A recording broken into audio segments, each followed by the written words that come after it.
Captain Jake Morrison stood on the bridge of the horizon's edge, watching the stars through the wide viewing window. It had been 50 years since Earth last spoke with the Galactic Council. 50 years since they called humans too primitive and told them to stay in their own solar system.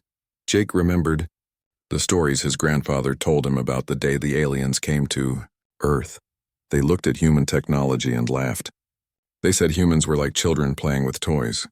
The Council gave Earth some basic rules and then forgot about them completely. "Captain, we're picking up something strange," said Lisa Barnes from her seat at the engineering station. She was the best engineer Jake had ever worked with. Lisa could make their old fusion engines run better than brand new ones from other planets. "What kind of strange?" Jake asked, walking over to look at her screen.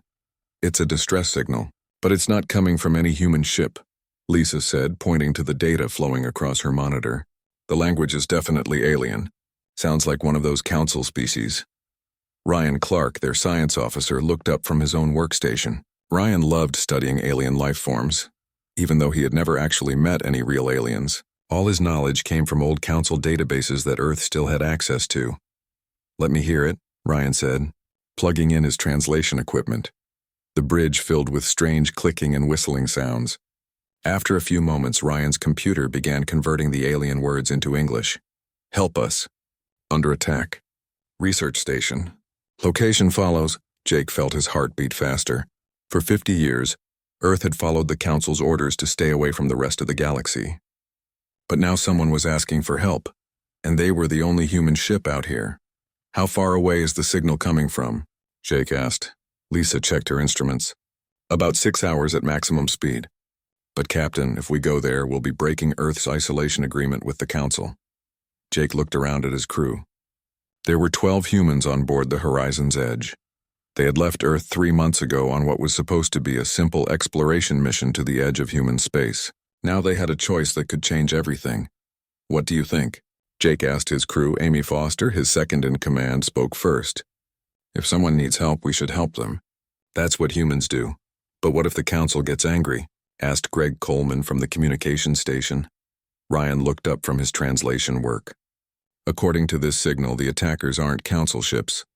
They're described as unknown raiders.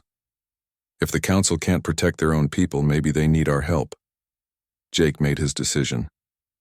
"Lisa, set course for those coordinates. Maximum speed." "Yes, sir," Lisa said, her fingers flying over her controls. The Horizon's Edge was not a military ship, but it was fast and well built. Earth had spent 50 years improving their technology in secret, even though the Council thought humans were too stupid to make real progress. 6 hours later, they arrived at the location of the distress signal. What they found made everyone on the bridge stop talking. A large research station hung in space, badly damaged. Parts of it were on fire and debris floated all around it. 3 strange ships were attacking it with energy weapons. The attacking ships looked like nothing Jake had ever seen before. "Those aren't in any of our databases," Ryan said, studying the unknown ships. "The station is still sending distress signals," Greg reported. "There are still people alive in there." Jake didn't hesitate. "Lisa, bring us around behind those attacking ships."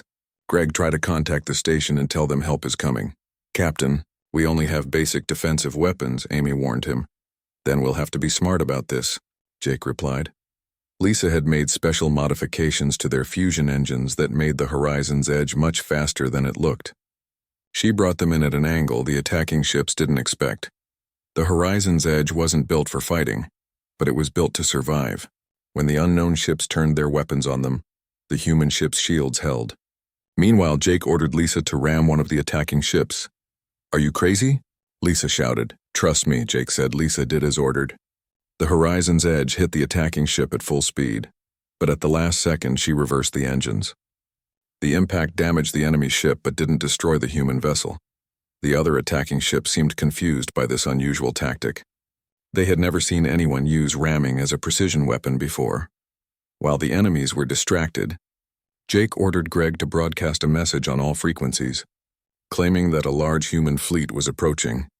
It was a lie, but the attacking ships didn't know that. The unknown raiders decided not to wait around to find out if the message was true. They retreated, leaving the damaged research station behind. "Greg, contact that station," Jake ordered.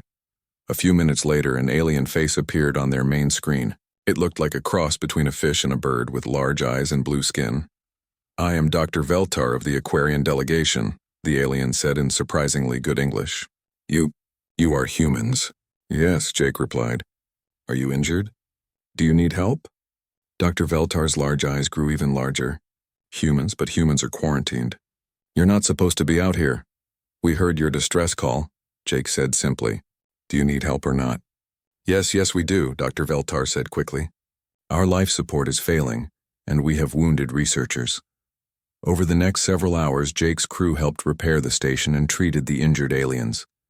Ryan was amazed to finally meet real alien scientists, and they seemed equally amazed to meet humans who actually knew what they were doing. Dr. Veltar explained that the galaxy had changed a lot in the 50 years since Earth was quarantined.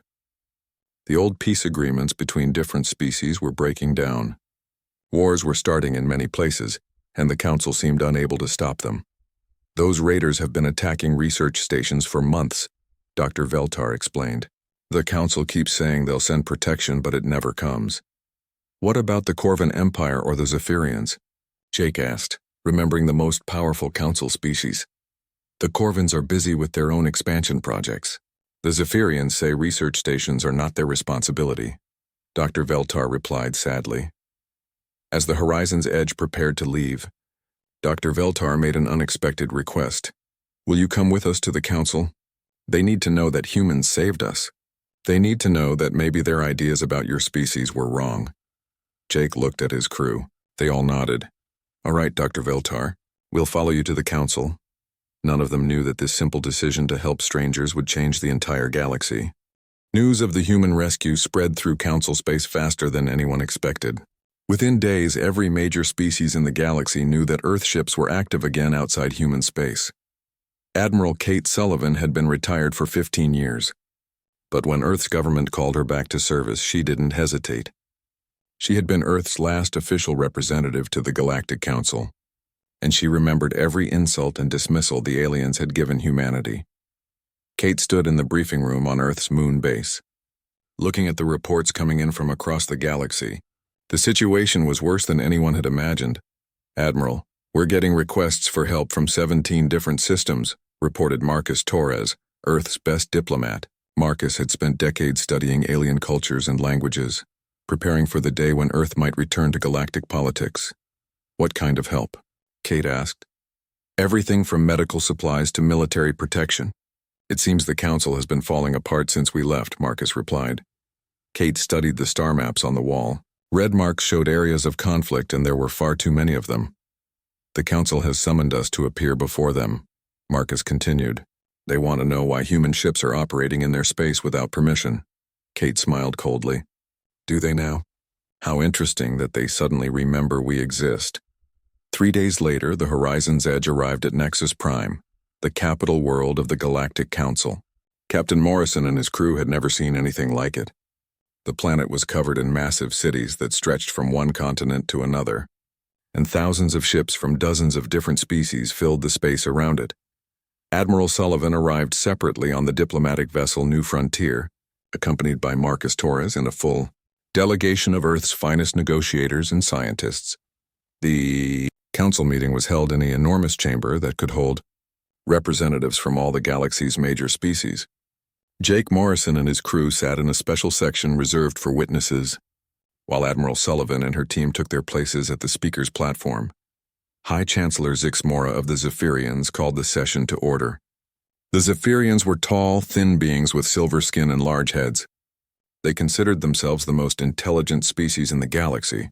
"The humans will explain their violation of the quarantine agreement," Zix Mora announced in a voice that sounded like metal scraping against metal. Admiral Sullivan stood up slowly. She was a small woman with gray hair and sharp eyes, but when she spoke, her voice filled the entire chamber. "We violated nothing," she said simply. "The quarantine agreement said we could not interfere in council affairs. Saving lives is not a council affair. It's a moral duty." The Corvan delegate, a massive creature covered in black armor, slammed his fist on his desk. "Humans have no right to operate in our space without permission." "Your space?" Sullivan asked. "I was not aware that the Corvan Empire now owned the entire galaxy." Angry noises came from several different species. The Corvins had been expanding their territory for years, and many smaller species were afraid of them. Dr. Veltar stood up in the Aquarian section. The humans saved my research team. When we called for help, only they came. That is not the point, Zixmora said coldly. Humans are a primitive species. They do not have the technology or wisdom to operate safely in civilized space.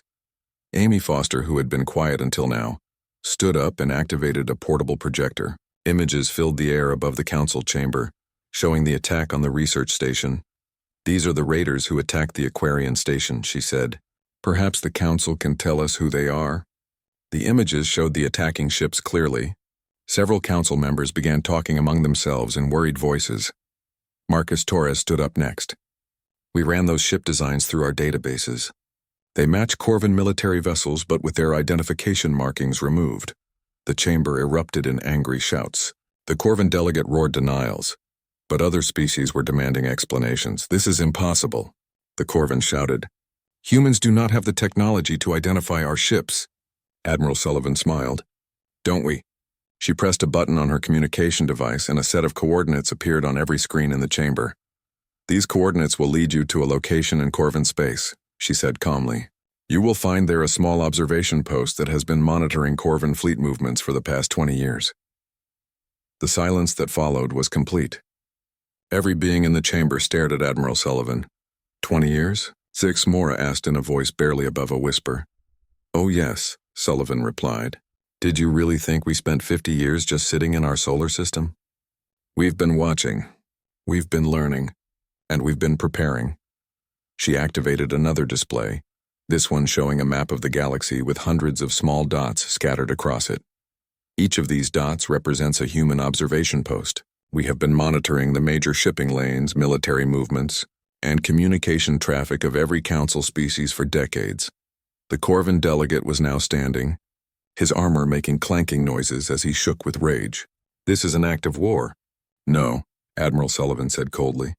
An act of war is using unmarked ships to attack civilian research stations, so you can blame it on raiders and justify expanding your territory. She pressed another button, and the chamber filled with recorded communications between Corvin, military commanders discussing their false flag operations. We have been watching you. Destroy the piece that took centuries to build, Sullivan continued. We have recordings of your ships attacking civilian targets.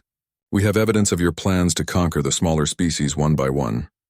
The chamber was in chaos now. Representatives from dozens of species were shouting at the Corvins, demanding explanations. Some were calling for immediate action against the Empire. Marcus Torres stood up and waited for quiet. When he spoke, his voice carried the authority of someone who had studied these aliens for decades.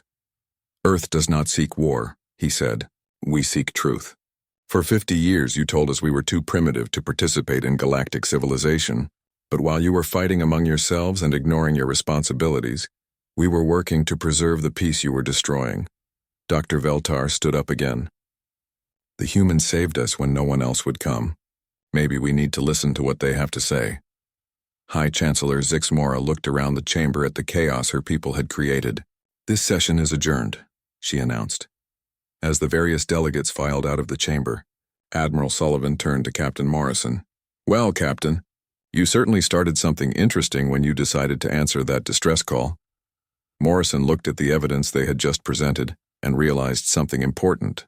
Earth had never been as isolated as everyone thought. Humanity had been preparing for this day for 50 years. Admiral, he said, what happens now? Kate Sullivan looked out at the stars through the chamber's great windows. Now, Captain, the galaxy learns what happens when you underestimate humanity. Dr. Helen Carter had spent most of her life in secret. As Earth's chief intelligence coordinator, she had built and managed the network of observation posts that Admiral Sullivan had revealed to the shocked Galactic Council. Now, for the first time in decades, she could work in the open. Helen stood in the command center deep beneath Earth's surface, watching data flow in from hundreds of hidden stations across the galaxy. Each station was no bigger than a small house, cloaked and silent. But together they formed the most complete intelligence network the galaxy had ever seen. Doctor, we're getting urgent signals from the Centauri sector, reported Lieutenant Carla Watson from her communication station. Carla was young but brilliant. able to coordinate messages from dozens of different star systems at the same time. "What's happening out there?" Helen asked, walking over to look at the incoming data. "It's Commander Rivera's team. They've found something big." Commander Nick Rivera was one of Earth's best special operations officers. While the diplomats talked on Nexus Prime, Nick and his team had been conducting a secret mission in Corvin space. Their job was to gather evidence of Corvin war crimes and rescue any civilians they could find. Helen opened a secure communication channel to Nick's ship, the Silent Thunder. The ship was invisible to most sensors, using technology that Earth had developed during their 50 years of supposed isolation. "Commander Rivera." "Report," Helen said into her microphone. Nick's voice came through clearly despite being hundreds of light years away. "Doctor, we've found them. The Corvins have been holding prisoners from at least 6 different species. Scientists, diplomats, even some children." Helen felt her stomach tighten. "How many?" "Over 300 beings. They're in terrible condition. Some have been here for years. Can you get them out?" "We're working on it. But doctor, there's something else. We found their computer records. The Corvins haven't just been attacking research stations. They've been planning a full invasion of Council space." Helen looked at the star map on her wall. "If the Corvins launched a major war, millions would die. Send me everything you found," she ordered. "And Nick? Get those prisoners out of there." "Already working on it, Doctor." While Nick's team worked to rescue the prisoners, Helen turned her attention to a different problem. The Galactic Council was demanding to know more about Earth's surveillance network. Some species were angry about being spied on, while others wanted to know why Earth hadn't shared the information sooner. Lisa Barnes had been working for 3 days straight in her laboratory on the moon. As the chief engineer who had improved the Horizon's Edge, she was now leading a team showing other species how human technology really worked. The alien scientists watching her couldn't believe what they were seeing. Human fusion engines were supposed to be primitive, but Lisa's designs were more efficient than anything the Council had ever built. "How is this possible?" asked Dr. Kethvar, a Zephyrian scientist who had always believed his people made the best technology in the galaxy. Lisa smiled as she showed him the fusion chamber design. "You focused on making bigger and more powerful engines. We focused on making them work better. But your mathematics don't match our theoretical models," Dr. Kethvar insisted. "That's because our mathematics are different," Lisa explained patiently. "We found new ways to solve old problems while you were assuming there was only one right way." In another part of the moon base, Greg Coleman was demonstrating humanity's quantum communication system to a group of amazed alien technicians. Greg had always been good with communications equipment, but even he was impressed by what Earth scientists had accomplished. "This is impossible," declared a Corvin engineer. "Quantum communication cannot work over such distances." "It can if you approach the problem differently," Greg explained. "Instead of trying to send information through quantum space, we learned to fold space itself." The alien engineers started arguing among themselves in their own languages. Human technology wasn't just different from theirs. It was based on completely different theories about how the universe worked. Back on Nexus Prime, Dr. Veltar was meeting with representatives from several smaller species. The Aquarian scientist had become an unexpected ally for humanity, using her influence to convince others that Earth might be the key to solving the galaxy's problems. "The humans saved us when no one else would come," she told the gathering. "Maybe it's time to admit that we were wrong about them." "But they were spying on all of us," protested an ambassador from the Tellarian Republic. "Were they?" Dr. Veltar asked. "Or were they watching for threats while we ignored the danger signs?" The debate was interrupted when urgent news arrived from the Centauri sector. Commander Rivera and his team had successfully rescued the Corvin prisoners, but they had also discovered something that changed everything. The prisoners included Dr. Linsha, a famous Zephyrian diplomat who had been missing for 2 years. Everyone thought she had died in a transport accident, but she had actually been captured and held by the Corvins. "They've been taking our people for years," Dr. Linsha reported to the Council via emergency communication. "Not just Zephyrians, but beings from dozens of species. They were using us for forced labor and medical experiments." The revelation sent shockwaves through the Council. Some species had been secretly working with the Corvins, but now they began to understand the true cost of those agreements. High Chancellor Zix Mora called another emergency session of the Council. This time, the chamber was packed with angry representatives demanding action against the Corvin Empire. Admiral Sullivan stood before the council again, but this time she wasn't alone. Dr. Veltar stood with her, along with representatives from 8 other species who had decided to support Earth. "The question before us is simple," Sullivan announced. "Do we continue to pretend that the old system is working, or do we acknowledge that the galaxy needs a new approach?" The Corvin delegate was notably absent from this session. Intelligence reports suggested that the Corvin Empire was mobilizing its military forces for a major offensive. Marcus Torres stepped forward with a proposal that had been developed by Earth's diplomatic team working with their new alien allies. "We propose the formation of a new galactic confederation," he announced. "Not one dominated by the most powerful species, but one where every civilization has an equal voice." "Impossible," declared a Zephyrian representative. "Some species are more advanced than others. Natural hierarchy must be maintained." Dr. Veltar surprised everyone by standing up to address her fellow council members. "For centuries, we believed that technological advancement meant superiority," she said, "but the humans have shown us something different. They have shown us that wisdom and cooperation can be more powerful than weapons and pride." Helen Carter watched the proceedings from Earth's command center, coordinating intelligence reports from across the galaxy. Her network was now providing real-time information to the growing alliance of species supporting Earth's proposals. "Doctor," Carla Watson called out urgently, "we're getting reports of massive Corvin fleet movements in 12 different sectors." Helen studied the incoming data. The Corvins weren't just mobilizing their forces, they were moving them into position for coordinated attacks across Council space. "Send this information to Admiral Sullivan immediately," Helen ordered, "and contact Commander Rivera. Tell him to prepare for emergency extraction. This is about to become a shooting war." As alarms began sounding across the galaxy, Helen realized that Earth's 50 years of preparation were about to be put to the ultimate test. The Corvin Empire had decided that, if they couldn't control the Council through manipulation, they would control it through force. The galaxy was about to learn whether humanity's patient watching and careful planning would be enough to stop a war that could destroy everything the Council had built over thousands of years. The Corvin Empire struck without warning across 17 different star systems at exactly the same moment.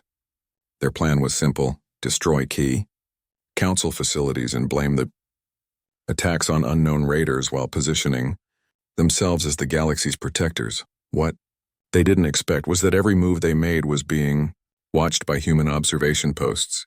General Alex Thompson stood in the war room beneath Earth's surface, watching real-time reports flow in from across the galaxy.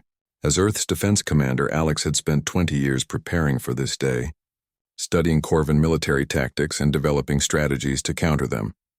"General, the Corvins have launched their main assault," reported Major Sarah Kim from her tactical station.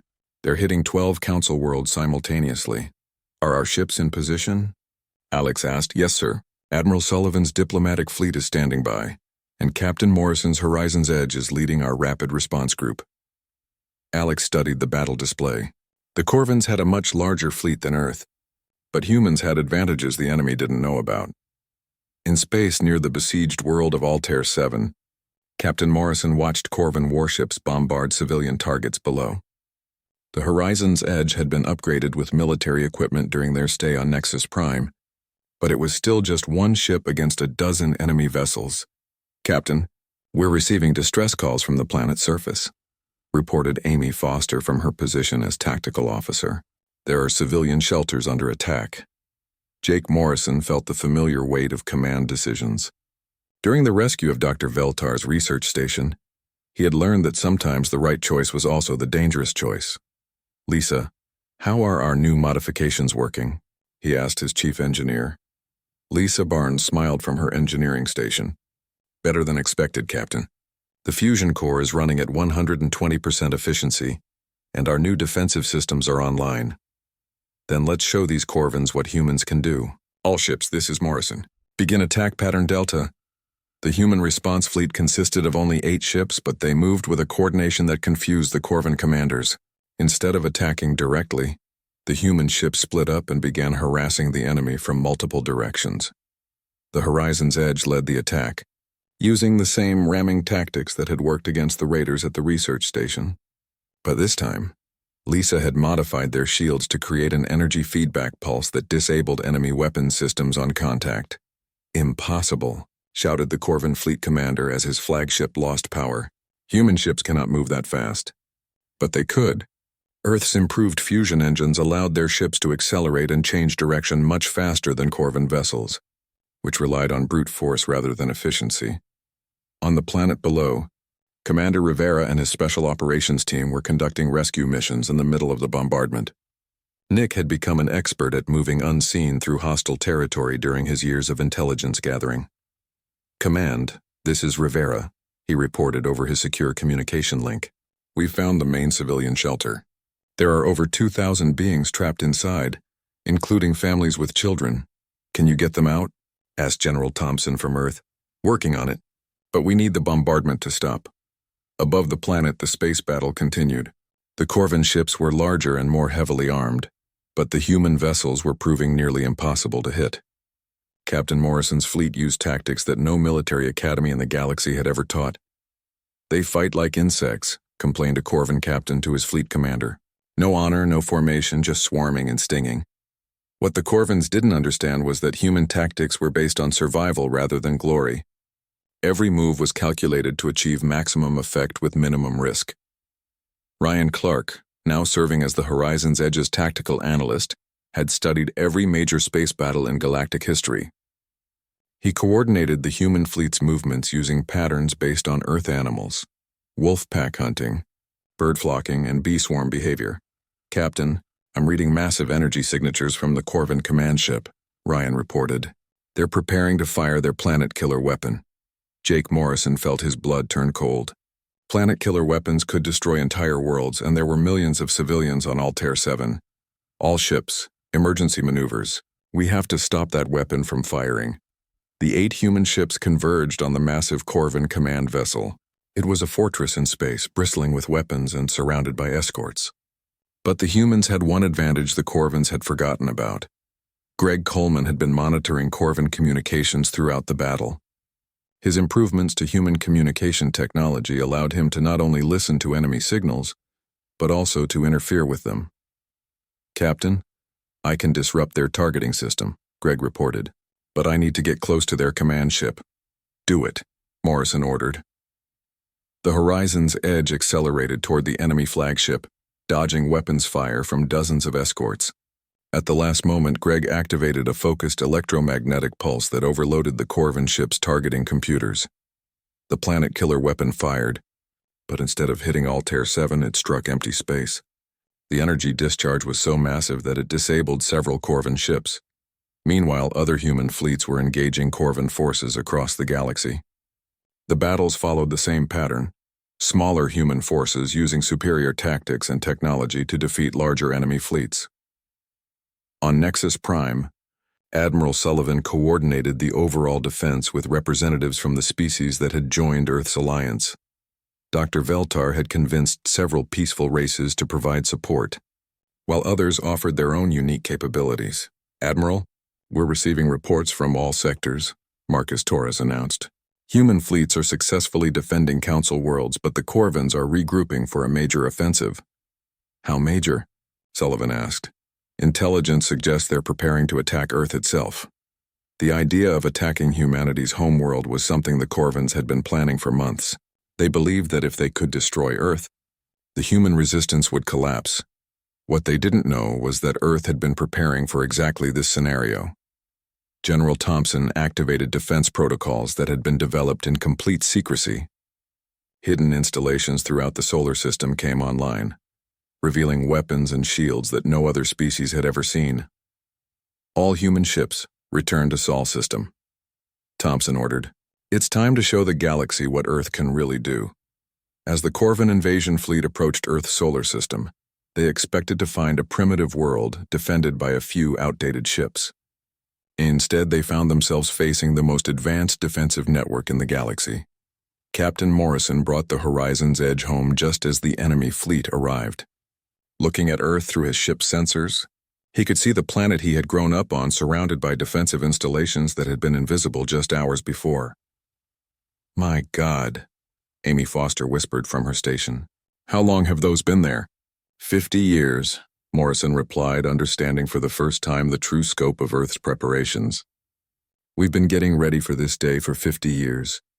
The battle for Earth was about to begin, and the Corvan Empire was about to learn why writing off humanity had been the biggest mistake in galactic history. The Corvan invasion fleet arrived at Earth expecting to find a helpless world. Instead, they flew into the most sophisticated trap in galactic history. Hidden defense platforms throughout the solar system activated simultaneously, creating an energy web that caught the Corvan ships like insects in a spider's web. The platforms had been disguised as asteroids and space debris for decades. Invisible to any sensors, the galaxy's major powers possessed General. Thompson watched from Earth's command center as the enemy fleet realized they had walked into a carefully prepared killing ground. All defense stations. This is Earth Command, Thompson announced. You are authorized to engage hostile forces. The battle for Earth lasted only 6 hours, but it changed the balance of power in the galaxy forever. The Corvan Empire's most powerful fleet was destroyed or captured, and their invasion plans collapsed. Captain Morrison piloted the Horizon's Edge through the wreckage of enemy ships, amazed by what Earth had accomplished. The defensive network wasn't just advanced technology.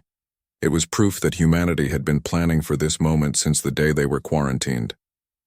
Captain, we're receiving a priority transmission from the Corvan flagship, reported Greg Coleman. They want to surrender. Jake Morrison looked at the massive enemy ship, its weapons silent and its shields down. Put them through. The face that appeared on his screen belonged to Fleet Admiral Krextar, the commander of the Corvan invasion force. The proud warrior looked defeated and confused. Human captain, Krextar said slowly. We surrender, but I must know. How did a primitive species build such defenses? Morrison smiled. We're not primitive, Admiral. We're just different, and we've had 50 years to get ready for you. The surrender of the Corvan fleet sent shockwaves across the galaxy. Within days, rebellions broke out in Corvan-controlled systems as subject species realized that the Empire wasn't invincible. On Nexus Prime, the Galactic Council faced the reality that their old way of doing things had failed completely. High Chancellor Zix Mora stood before the emergency assembly, her silver skin looking pale under the chamber's lights. The Council recognizes that major changes are necessary. She announced reluctantly, We invite Earth to participate in restructuring our galactic government, Admiral. Sullivan stood to address the Council one final time as Earth's representative to the old system. The time for the old Council is over, she said firmly. Humanity proposes the creation of a new galactic confederation, where every species has an equal voice and equal responsibility. Dr. Veltar rose from her seat in the Aquarian section. The Aquarian Republic supports Earth's proposal. It's time for true cooperation instead of domination by the powerful. One by one, other species voiced their agreement. The smaller civilizations that had been ignored by the old Council were eager for change. Even some of the major powers, shocked by humanity's capabilities, agreed that reform was necessary. The Corvan Empire's collapse opened up territory and resources that had been controlled by military force for centuries. Instead of grabbing these resources for themselves, humans proposed that they be managed collectively by the new confederation. Marcus Torres led the negotiations for the new galactic government. His years of studying alien cultures proved invaluable as he helped create a system where different species could work together despite their vast differences. The key is not making everyone the same, Marcus explained to the Constitutional Committee. The key is making sure everyone has a fair chance to contribute. Dr. Helen Carter found herself in an unexpected position.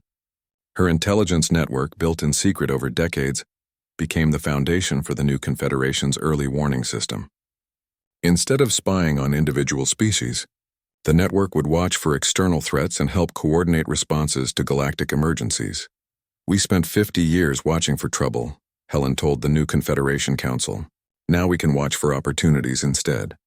Captain Morrison was offered command of the new Confederation exploration fleet, tasked with seeking out unknown civilizations beyond the galaxy's current borders. Standing on the bridge of the newly commissioned Horizon's Dawn, he looked out at stars that no human or alien had ever visited. Captain, we're receiving our first mission orders, Amy Foster reported from her position as his executive officer. She had chosen to continue serving with Morrison, rather than accept a promotion to command her own ship. What are our orders? Morrison asked.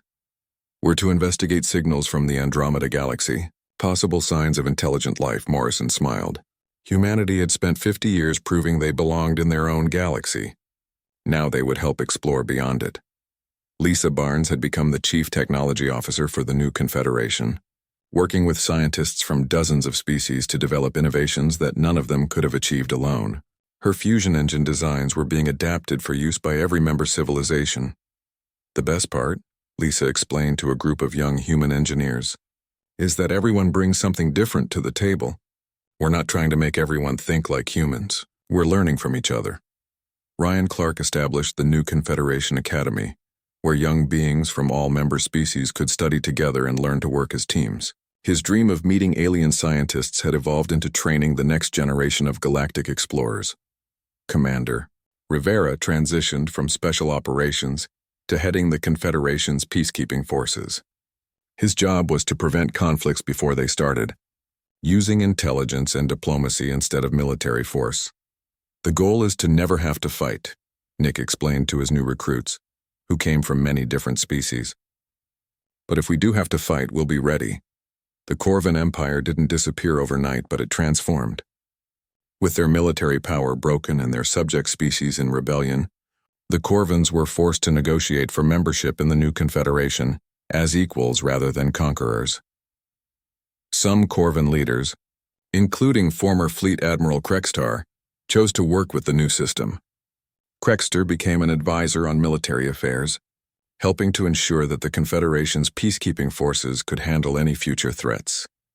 I spent my life believing that strength meant domination, Krextar admitted to General Thompson during one of their planning sessions. Humans taught me that real strength means protection. The Zephyrians had the hardest time adjusting to the new system. For centuries, they had believed their intelligence made them natural leaders. Learning to work as equals with primitive species challenged everything they thought they knew. High Chancellor Zix Mora eventually stepped down, replaced by Dr. Kethvar, the scientist who had been amazed by human technology. His first act was to propose joint research projects between Zephyrian and human scientists. We thought intelligence meant having all the answers, Dr. Kethvar explained. Humans showed us that intelligence means asking better questions.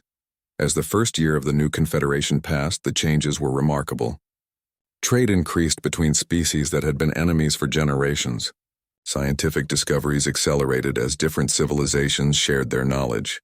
Most importantly, the constant threat of war that had hung over the galaxy for decades began to fade. Captain Morrison stood on the observation deck of the Horizon's Dawn as his ship prepared to depart for the Andromeda Galaxy. Earth was visible through the deck's windows, a small blue world that had somehow changed the fate of an entire galaxy. Captain, all departments report ready for departure, Amy Foster announced. Take us out, Morrison ordered. As the ship accelerated toward the edge of the galaxy, Morrison reflected on everything that had happened since that first distress call from Dr. Veltar's research station.